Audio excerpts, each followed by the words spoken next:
Bonjour et bienvenue dans le podcast de Simone et les philosophes. Chaque mercredi, je vous propose un regard féministe sur un sujet philosophique. Et aujourd'hui, j'ai envie de partager avec vous une réflexion qui m'a été suscitée par la question d'une adhérente du club de Simone lors du book club de vendredi dernier. La question portait sur la difficulté pour une femme, cherchant à s'émanciper, de savoir si ses gestes quotidiens et féminins sont compatibles ou non avec une libération des normes sexistes. La question sous-jacente est de savoir ce que serait et ferait une femme vraiment libre dans les situations ordinaires qui nous posent difficulté, celles où l'on rejoue des gestes normés comme féminins. Puisque le projet féministe est de comprendre et de transformer la situation d'oppression que subissent les femmes dans les sociétés patriarcales, on a vite fait d'espérer pouvoir se fonder sur un guide ou sur un portrait robot de la femme libre.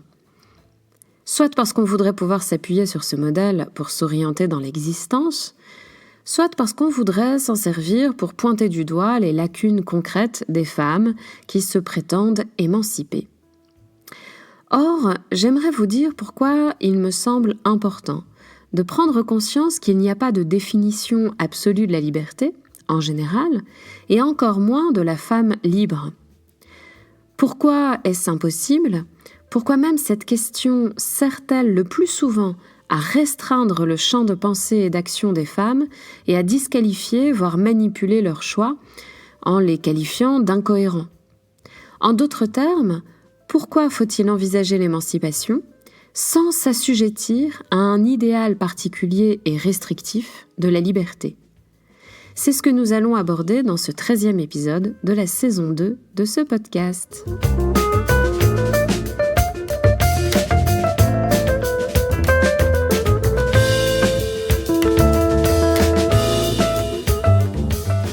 Pour tout vous dire, j'ai passé plusieurs années de ma vie à réfléchir modestement et à travailler modestement aussi sur la notion de liberté et à en retracer une généalogie, à retracer la façon dont cette idée a été pensée par les philosophes considérés comme majeurs dans notre tradition. C'était l'objet de ma thèse.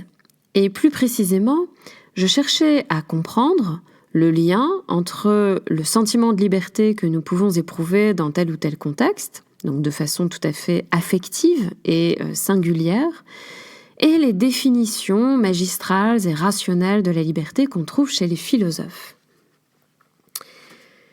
Et pendant que je menais cette recherche théorique, je découvrais dans ma vie quotidienne, très concrète, les multiples discriminations auxquelles se confrontent les femmes parce qu'elles sont des femmes. Je découvrais donc la mise à l'écart des postes convoités, donc la mise à l'écart des femmes, des postes convoités qui sont très majoritairement octroyés aux hommes, sauf lorsqu'un concours garantit l'anonymat des candidatures. Je découvrais les pressions violentes et la solitude qu'on impose aux mères, qui s'accroissent lorsqu'elles ne bénéficient pas d'un environnement social favorable. Je découvrais la distribution épuisante et invisible des rôles dans les couples hétérosexuels traditionnels. Je découvrais la perte progressive de parole et d'initiative des femmes à mesure qu'elles sont prises en étau par le modèle patriarcal, donc à mesure qu'elles avancent dans leur vie telle qu'elle est planifiée par le modèle patriarcal. Et bien sûr, je découvrais l'inégalité économique qui se renforce à travers tout ceci. Bref, je décortiquais concrètement mes expériences personnelles de liberté et de non-liberté et celles que j'observais autour de moi. Et par ailleurs, je décortiquais les textes des grands philosophes sur la liberté. Et même si rien dans ces textes ne me permettait de comprendre la domination patriarcale, puisque ces textes y participent, c'est ce que je travaille désormais, il y a quelque chose que je déconstruisais dans cette thèse et qui m'est utile aujourd'hui pour affronter la fameuse question de la femme libre. Cette idée est la suivante. Lorsqu'une certaine représentation idéale de la liberté est promue par une culture donnée, c'est-à-dire lorsqu'une culture prend une certaine représentation de la liberté pour en faire son idéal, elle se trouve réappropriée, cette représentation, par le système dominant pour justifier une foule d'injonctions. Donc c'est le type de discours qui commence par « si vous voulez être libre ». Donc si vous voulez être libre, alors vous devez faire ci ou ça, être comme ci ou comme ça, avoir ceci ou cela, etc. On l'observe donc dans de nombreuses manipulations rhétoriques, qu'elles soient politiques, publicitaires, managériales, etc. C'est une façon récurrente de manipuler les désirs d'émancipation qui animent les individus, qui spontanément veulent quitter la souffrance qui les accable et qui donc veulent s'émanciper. Mais ces désirs d'émancipation sont manipulés, ou en tout cas à faire face à de nombreuses propagandes rhétoriques. Et donc cette façon de manipuler les désirs d'émancipation a lieu de façon à produire sans douleur le conformisme qu'on attend des individus. C'est cette approche que je propose de ce qu'on appelle maladroitement, à mon avis, la servitude volontaire, et que je vous résume ici de façon très très succincte. En réalité, lorsque nous nous soumettons volontairement, donc lorsqu'il y a servitude volontaire, selon l'expression consacrée, ce n'est pas par désir d'asservissement, donc ce n'est pas un asservissement voulu pour lui-même, mais cet asservissement est désiré par espoir d'émancipation. C'est-à-dire que nous espérons que notre docilité ponctuelle nous apportera la liberté désirée. Et c'est en ce sens que souvent, les idéaux de liberté sont réutilisés par de multiples formes de discours pour nous inviter à obéir à telle ou telle injonction. Parce que à la clé, eh bien, il y aura la liberté que nous désirons. Alors pourquoi je vous parle de ceci dans cet épisode ? Eh bien parce que lorsqu'on est une femme soucieuse de s'émanciper, lorsqu'on est consciente des limites qu'on a intériorisées et dont on veut sortir, on cherche souvent à savoir quel est le comportement le plus adéquat, quel est le comportement le plus libre que je vais pouvoir adopter dans telle ou telle circonstance. C'est d'autant plus le cas que nos comportements peuvent toujours nous paraître empreints de stéréotypes qu'on a conscientisés, puisque précisément nous sommes dans la catégorie de l'autre, pour reprendre ce que nous voyons, nous avions vu dans l'épisode consacré à Simone de Beauvoir. Donc, nos comportements sont normés par ce qu'on appellera, ou ce qu'on peut appeler avec Simone de Beauvoir, le devenir femme, c'est-à-dire tout ce qu'il faut faire pour devenir la femme qu'on attend de nous. Et donc, même lorsqu'on veut en sortir, eh bien, on se demande, quand on veut en sortir, on se demande quels sont parmi nos comportements ceux qui sont encore empreints de stéréotypes et qui vont freiner notre émancipation. Et or, tous nos comportements quasiment sont empreints de stéréotypes, donc comment s'en sortir ? Puis-je me maquiller sans trahir ma quête d'émancipation féministe ? Comment dois-je vivre ma maternité sans m'exposer à y revivre les limites qu'ont si souvent vécues les femmes, etc. Alors, dans une société patriarcale où l'éducation et la culture sexiste en général ont conditionné nos comportements et nos goûts, s'émanciper, c'est se confronter à des questions qu'on ne se posait pas auparavant. Et Simone de Beauvoir souligne très justement cette caractéristique de la femme indépendante, elle est divisée. Alors je vous lis la citation complète parce qu'elle me semble très importante. « Tous les problèmes vivants trouvent dans la mort une solution silencieuse. Une femme qui s'emploie à vivre est donc plus divisée que celle qui enterre sa volonté et ses désirs. Mais elle n'acceptera pas qu'on lui offre celle-ci en exemple. C'est seulement en se comparant à l'homme qu'elle s'estimera désavantagée. » Fin de citation. Alors comment comprendre cette division de la femme soucieuse de liberté ? Eh bien, une femme qui veut vivre donc qui veut vivre ses désirs, qui ne veut pas les enterrer, qui veut se réaliser comme sujet doué de volonté, comme peuvent le faire les hommes, pour reprendre les termes de Beauvoir, cette femme se heurtera en permanence au moule duquel elle veut sortir, et dont elle ne peut prétendre s'abstraire parfaitement. Parce qu'elle en a conscience, justement, elle se heurtera à la part de conformisme qu'elle concédera par ailleurs pour pouvoir interagir avec les autres, dont elle connaît les clichés et les attentes, donc elle devra faire avec. C'est ce qui crée ce paradoxe de l'émancipation, qui est que l'émancipation est incompatible avec une certaine forme de bien-être ou de confort insouciant.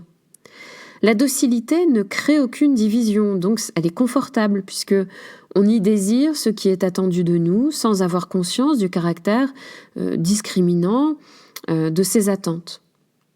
Et cette docilité est tout à fait compatible donc avec une vie agréable. Au contraire, la libération est d'abord libération des illusions. Elle passe donc par la compréhension des injustices et des préjugés qui structurent les rapports de domination socio-économique, et cette compréhension, bien sûr, elle est douloureuse, parce qu'elle m'éclaire sur ce que je vis, et parce qu'elle m'ouvre les yeux sur les conditions des autres opprimés en général. Donc une femme libérée n'est jamais absolument libre, et elle le sait. Simplement, elle est plus libre que si elle enterrait sa conscience et ses désirs, ce qui malgré tout procure une joie incomparable, qui n'est donc pas de l'ordre du bien-être confortable, mais qui est une joie, et qui est la condition pour ensuite se dessiner une vie où l'on va s'efforcer de devenir de plus en plus libre. Alors j'irai encore un peu plus loin. Comme la femme est divisée, enfin la femme qui est soucieuse de son émancipation, qui a pris conscience des freins auxquels elle a à se confronter pour s'émanciper, cette femme est divisée entre le conformisme latent avec lequel il faut bien faire et sa volonté de vivre pleinement. Elle se confronte à l'incertitude dont je parlais au début de l'épisode. Que puis-je concéder au conformisme sans renoncer à ma liberté ? Donc, puisque nous continuons à être des êtres sociaux, nous sommes condamnés à concéder au moins en partie certains actes que nous pourrons en même temps conscientiser, c'est-à-dire dont nous verrons qu'ils sont conformistes sous un certain angle. Et c'est souvent une question qui revient autour de l'idée de féminité. Nous grandissons en nous inspirant de telle ou telle vision de ce que nous appelons la féminité, en nous efforçant donc de jouer notre genre d'une certaine façon, pour reprendre la thématique de Judith Butler. Et lorsqu'on a déconstruit ces normes, il nous faut malgré tout continuer d'exister socialement et de nous rapporter aux autres d'une façon qu'il faudra encore jouer socialement, mais cette fois d'une façon consciente. Et même dans une vision alternative aux stéréotypes les plus standardisés, on a conscience du jeu que nous jouons.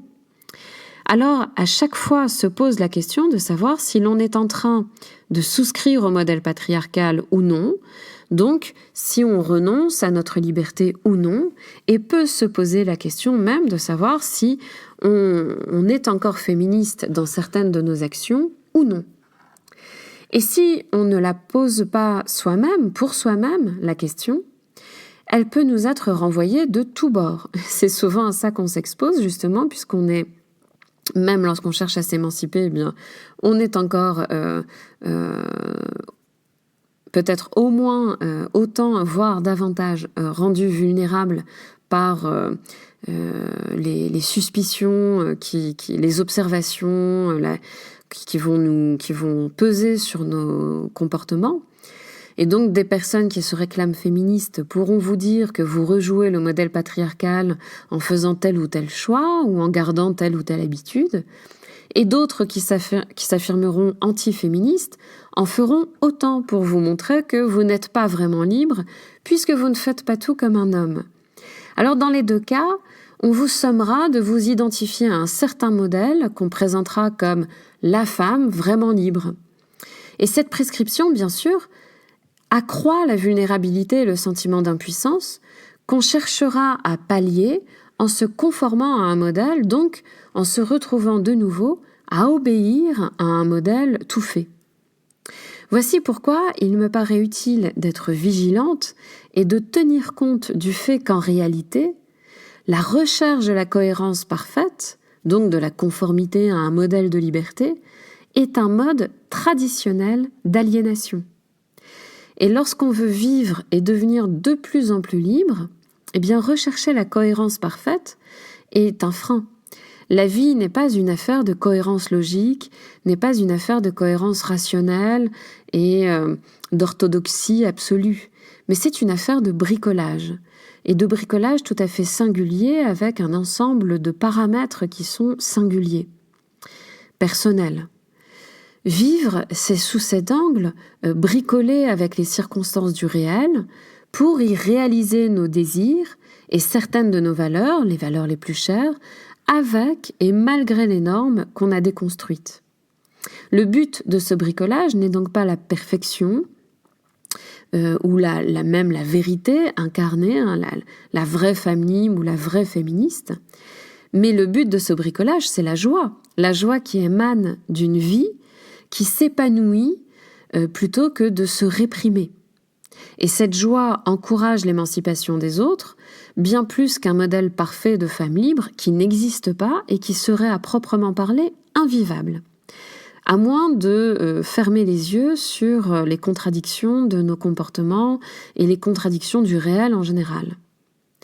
Dans la citation de Simone de Beauvoir, d'ailleurs, celle qu'elle appelle la femme libre, se sait libre, elle se sait plus libre que la femme inconsciente des normes restrictives qu'elle a incorporées, mais elle se sait aussi moins libre que l'homme qui, lui, est acteur du système patriarcal et n'a pas à se dépatouiller avec les contradictions, les divisions qui concernent la femme en quête d'émancipation.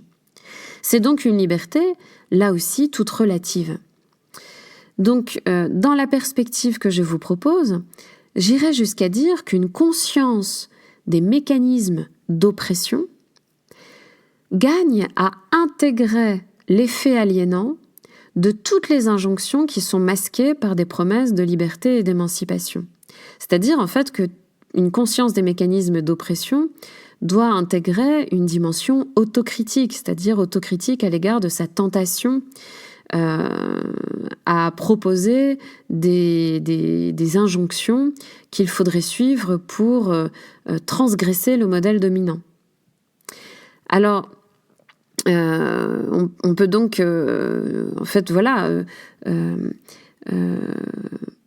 essayer de faire en sorte que cette conscience des mécanismes d'oppression, cette conscience critique, intègre comme un garde-fou la nécessité de ne pas imposer de modèle uniforme prétendument émancipé.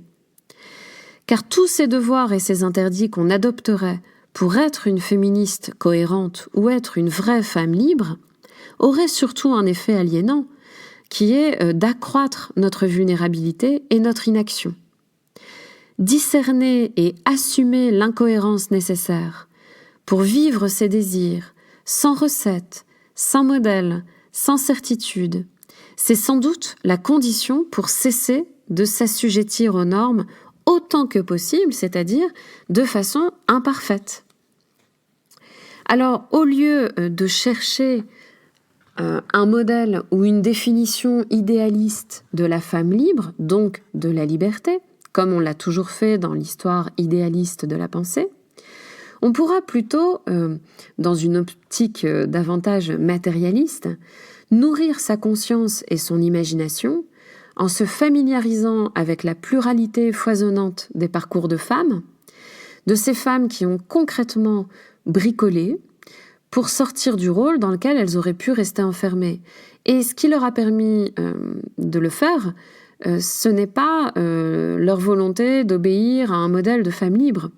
C'est leur créativité, c'est leur capacité à assumer les incertitudes et les contradictions et donc les incohérences.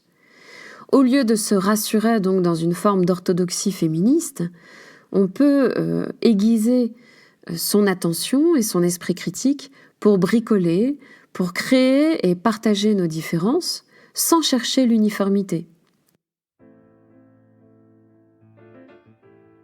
Si cet épisode vous a plu, n'hésitez pas à le partager, à laisser un commentaire sur le site ou à lui mettre des étoiles sur la plateforme audio de votre choix. Attention, les mercredis 23 et 30 décembre, il n'y aura pas d'épisode du podcast, mais je continuerai à vous écrire et à vous envoyer la newsletter du mercredi.